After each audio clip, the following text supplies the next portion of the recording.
is that the police can be withdrawn from a situation and chaos takes a matter of hours to emerge, which we're also seeing in Seattle. Yeah. The defunding of the police, which is happening in Minneapolis, what are they doing in replacement of the police? Well, I don't know, and I will say that the thing that is trotted out as the example that tells us that defund the police, which doesn't really mean defund the police, it means abolish the police. We are told that that's safe on the basis of something like the Camden example. But Camden just, they sort of broke the police down, but then built up a new version of the police, right? Yeah, they shifted it to a different jurisdiction. And look, I'm not arguing that we don't need massive police reform, and frankly, I'd be up for a discussion of a total rethink of the way we do policing. But the idea that you could withdraw the police first is absolutely insane. Mark Lamont Hill had a very good point about the guy who was killed. What is the gentleman's name that was killed in the drive-through fast food place? Richard, is that how you say his name? Who was just drunk and compliant and peaceful until they were telling him they were going to arrest him. Even said, "Get me an Uber." And what his point was a very good point. Why were the police even called for that? This is a non-violent person who just happened to be drunk. Was he doing something he shouldn't have been doing? Yes. But obviously compliant, polite, speaking just like very reasonably, until it escalated into this tussle. And then he lost his life. If they had just had some sort of a program where they could, we're going to park your car, sir, or we'll have someone drive your car to your house, we're going to call you an Uber, or we're going to take you home, and we're going to just write you a ticket and work this out in court. You're not going to go to jail. You don't have to be arrested. You don't have to be handcuffed. You're going to be treated like a monster. You fucked up, you made a mistake, but you're not a bad person. You're not a person who's trying to hurt people. The police should be there for robbers, murderers, rapists. That's what we need the police for. And this is none of those things. This is just a guy who fucked up and he got drunk.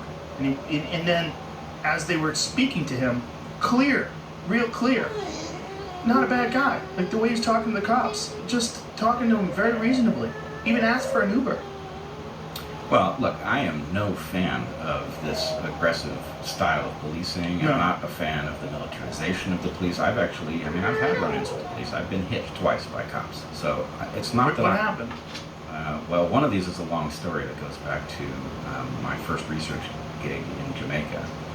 And the other one was I was participating in a protest. I was very young, probably 20. And there was a protest about homelessness in Berkeley, and frankly it happened without my awareness that there was going to be a protest, but I happened to be nearby and I was sympathetic, and so I joined it, and I was coming down the street to protest, and the cop hit me with a baton, knocked me down. So anyway, I'm no fan of this stuff. I'm not defending it, but that's not what this movement is really about, and even if it is, to the extent that it is what this movement is really about, it doesn't get to the root cause. We're dealing with a symptom. And it's not a symptom that you can treat in isolation. Well, I had Jocko Willink on the podcast on Monday, and he had a great point. Obviously, Jocko was a Navy SEAL commander and worked with the Navy SEALs to create programs for training. And what he said is that these cops have the minimal amount of training. It's the tiniest amount of training, and then they send them on the street. He goes, 20% of their time should be spent training. 20%. It should be de-escalation drills, simulation drills, educating them on how to communicate with people in various situations, educating them as how if one cop is in a confrontation with someone, the next cop should step in and say, let's just calm down, Mike. Let's go deal with this over there, and I'm gonna handle this. And sir, let's take this from scratch. Like let's work this out. And that having higher qualified police officers, better trained police officers, better compensated police forces so they're not taxed out is really the answer to all this. And these people are, they're nobody wants to be a cop right now. So who's doing this, right? Who's the new generation from now out when people sign up to be a police officer? Who's going to do this? You have a few that are going to answer that call because they feel like they have a duty. But you're going to have a lot of people that just they can't get other jobs, and so they choose that, and maybe they're not the cream of the crop, and so that's very bad for people with guns that tell other people what to do.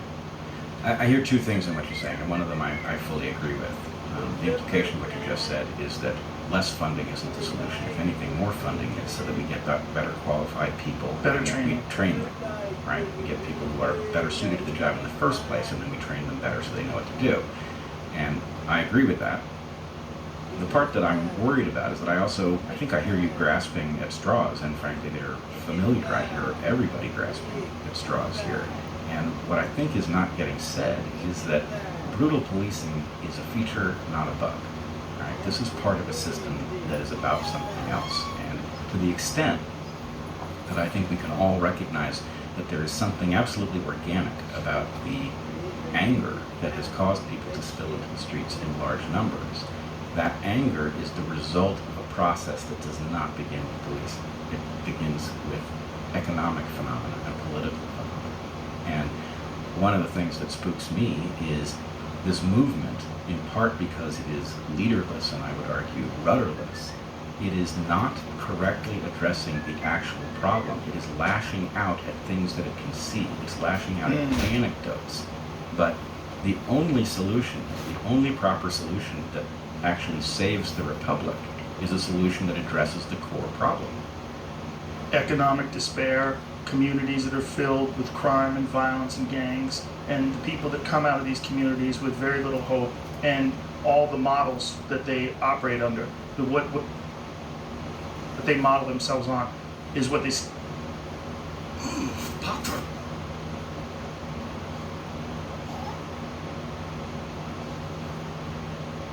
Come on, Joe. It's time to go. I don't want to go. God damn it. Joe. It's time to go. I don't want to go. What's wrong, Joe? I had an accident. You had an accident? Yeah, I peed in my pants. Oh, boy. Sorry. Hey, don't worry about it, buddy. These things happen. So what am I going to do? I'll take care of it. Hey, thanks, La Bamba. Come on, Joe. The Bomba. Obama peed his pants. Of course I peed my pants. All Democrats pee their pants. It's the coolest. Really? Yeah.